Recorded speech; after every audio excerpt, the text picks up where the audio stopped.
दोस्तों कैसे उम्मीद है खैरियत से होंगे। बहुत ही जबरदस्त किस्म का आज मजा आ गया मैच देखने के। जैसे कि आपको मालूम है कि पाकिस्तान ने इंडिया को जबरदस्त किस्म की शिकस्त दे दी है। ये काफी साल बाद ऐसा हुआ, चैंपियन ट्रॉफी के बाद आज पाकिस्तान ने इंडिया को जड़ से उखाड़ कर बाहर फेंक दिया। ये बहुत ही जबरदस्त किस्म का मैच आज देखने को मिला। बात करेंगे पाकिस्तानी ओपनर्स की तो बहुत ही शानदार किस्म की परफॉर्मेंस बाबर आजम और मोहम्मद रिजवान की जानिब से बहुत ही आला किस्म की परफॉर्मेंस दी गई।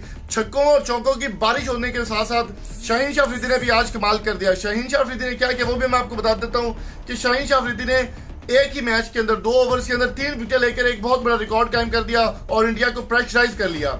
अगर बात करें आज के प्लेयर्स की तो मोहम्मद हफीज, फखर जमान जिनसे काफी ज्यादा उम्मीदें लगाई जा रही थी, उनको खेलने का मौका ही नहीं मिला। मोहम्मद रिजवान और बाबर आजम दुनिया के नंबर 1 बैट्समैन इस ऐसे ही नहीं बन गए। उनका एक नाम है, उनका एक लेवल है, उनकी जो कवर ड्राइव है उसको बहुत ज्यादा पसंद किया जाता है। बाबर आजम का पहले ही कहना था कि इंडिया को पिछाड़ के रख देंगे और बिल्कुल वैसा ही हुआ। और आज सबसे बड़ी खबर ये आ रही है कि न्यूजीलैंड इस वक्त डर के मारे कांप रहा है कि अब हमारे साथ क्या होने वाला है, और अफगानिस्तान अलग से कांप रहा है कि हमारे साथ क्या होगा। पाकिस्तान ने आज पिछाड़ के रख दिया है, इंडिया को बहुत बुरे किस्म की शिकस्त दी है। पूरे मुल्क में इस वक्त जश्न का समा है और पूरी दुनिया इस वक्त पाकिस्तान की वाह कर रही है। तो दोस्तों आपकी इस बारे में क्या राय है, पाकिस्तान की ये जीत आपको कैसी लगी, कमेंट करके जरूर बताएं। वीडियो अच्छी लगी तो चैनल को सब्सक्राइब करके बेल आइकन को प्रेस कर दें। Thank you so much, Allah Hafiz.